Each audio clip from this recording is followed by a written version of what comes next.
Hello guys, my name is Milan. I'm a physical therapist, and today what we're going to do is I'm going to discuss a little bit of what I look for when it comes to a single leg stance when I'm assessing patients, and how in single leg stance there can be a lot of deficiencies in movement and compensations. So with a single leg stance, one of the things that I'm looking for is a Trendelenburg, and also I'm looking for a lateral hip shift that occurs when one is standing on that one leg. And the reason why this is important to look at is because at any one time, whether you're running or walking, you're going to be supported on that one leg. And when these compensations and deficiencies tend to occur for a prolonged period of time, that leads to not only acute issues but also chronic.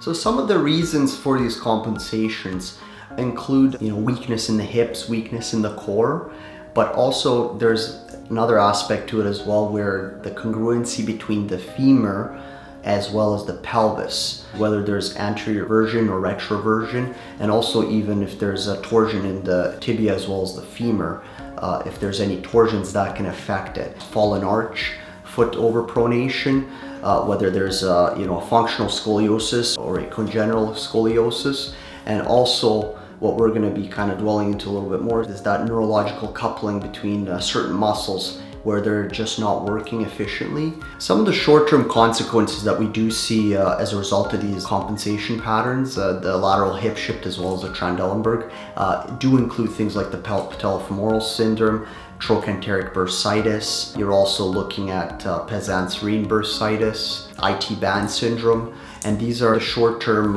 consequences we do see, especially with folks that they haven't exercised for a while and then they start ramping up their exercise regimen. That's when we see these acute inflammations occurring. I see there's a couple of reasons for it. So first of all, there's the poor biomechanics where the hips and the knees, they're just not aligning properly.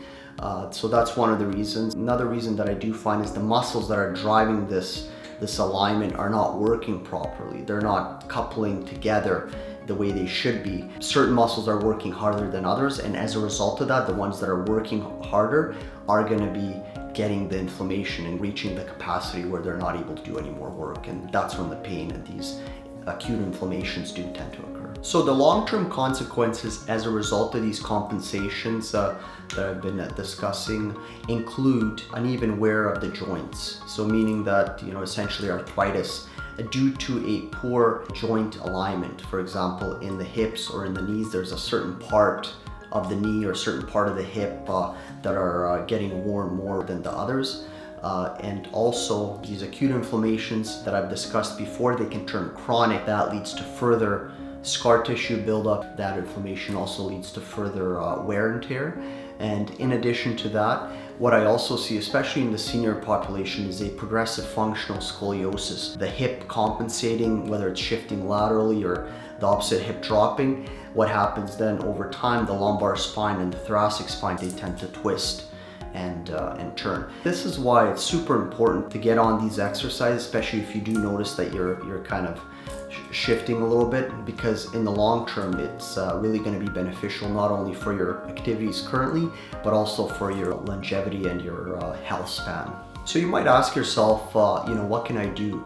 If I do have these compensations, if I do see that my hip is shifting out on one side, the hip is dropping on the other leg when I am running. As a physiotherapist, I do my assessment, and once I find those deficiencies, then what we do is we tailor a specific exercise program as well as a treatment plan that A, get out of pain if you are in pain, and then B, with the exercises, strengthen those particular muscles that need to be strengthened in order to improve the alignment of your hips and your knees. And this is one of the things that we're going to kind of touch up on a little bit more in exercises and go from there.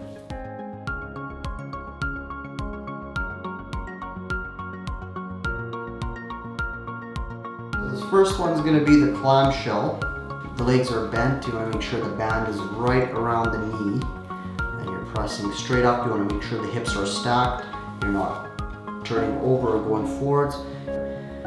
Feeling for the glute muscle to start engaging. You just go as high as you possibly can, and you go slowly on the way down until you feel a good burn, whether it's 10 or whether it's 20. You want make sure the core is engaged as well, nice and tight. So you isolate the hip. So this one's a little bit more challenging. This one, it's more challenging because the band's all the way down at the feet. So what you want to do is you want to make sure the hips are stacked once again.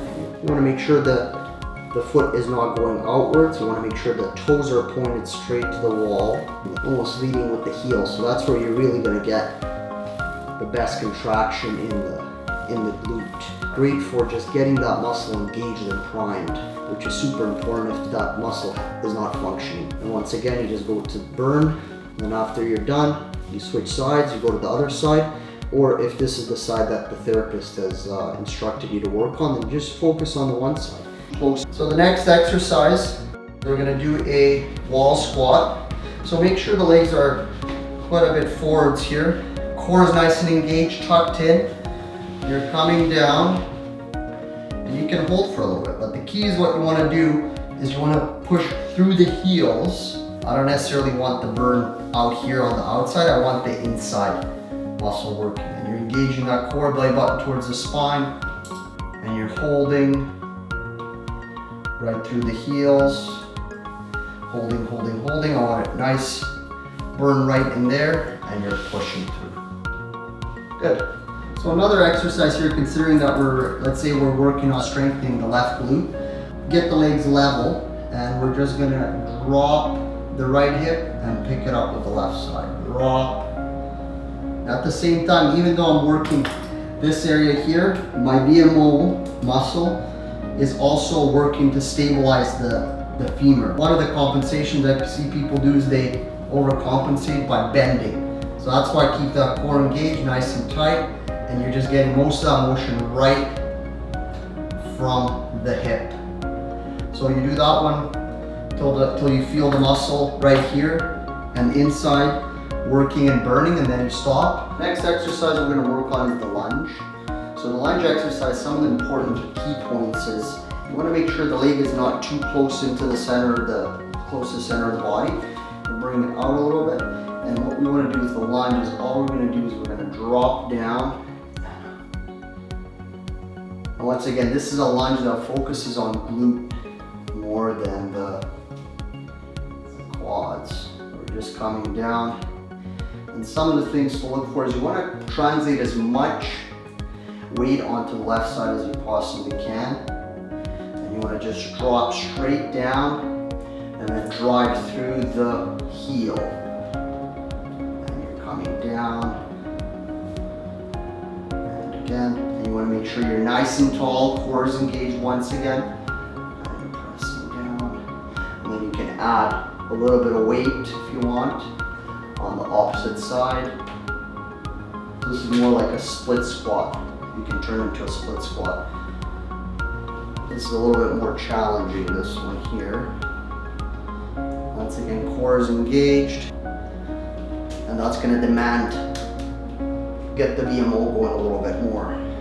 Okay, so this is another great exercise for this hip and these muscles right here. So the VMO and the glute med. All we're going to do is just stand in this one position, engage the core, stabilize through this leg, and push with the right leg.